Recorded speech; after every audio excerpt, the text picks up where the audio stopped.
The European Union has politically made it very clear that it is ready to end its dependence on Russian fuel.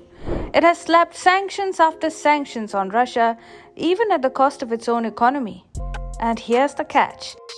In reality, Europe is hardly ready to let go of Russian fuel. Its policy to punish Russia is looking more like a self-inflicted wound that keeps festering. With ill-thought-out measures and entirely political motivations, the EU discarded the most obvious part of good governance: practicality.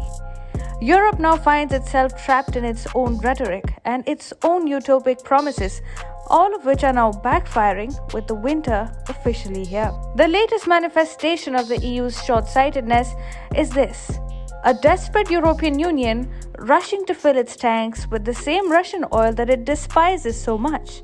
Now, how did we get here? Europe has given itself time until February to guzzle up and store as much Russian diesel as possible before its own self-imposed deadline kicks in February. You see, the European Union is all set to ban all Russian fuel products in February. Among those is Russian diesel, which Europe continues to remain dependent upon. In fact, Russia is the largest supplier of diesel to Europe, and there are no signs of that changing before the ban.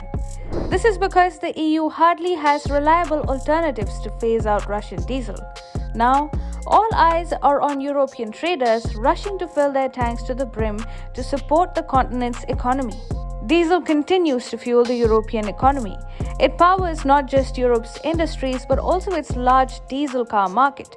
Diesel is a cheaper, more energy-efficient fuel than petroleum and remains in high demand. In fact, now that Europe has almost run out of all Russian gas sources except some pipeline flow through Ukraine and LNG shipments, the demand for diesel has grown only further this winter. Moreover, Russian diesel can withstand cold weather more effectively than other alternatives to it. This is only adding to the rush. Reports now say that diesel stockpiles in Europe are set to hit record lows since 2011. The IEA warns that competition for diesel will be exceptionally tight in the face of European sanctions on Russian diesel. Europe will need more long-term alternative sources of diesel if it has to quit Russian oil. This will happen only if countries like the US, Saudi Arabia, and India step up. Eugene Lindell, refining and product market analyst at FGE, said, "The EU will have to secure around 500 to 600,000 barrels per day of diesel to replace the Russian volumes. Replacements will come from the US as well as east of the Suez, primarily the Middle East and India." But these nations have been exporting the fuel across the world, and Europe has not been their primary buyer so far.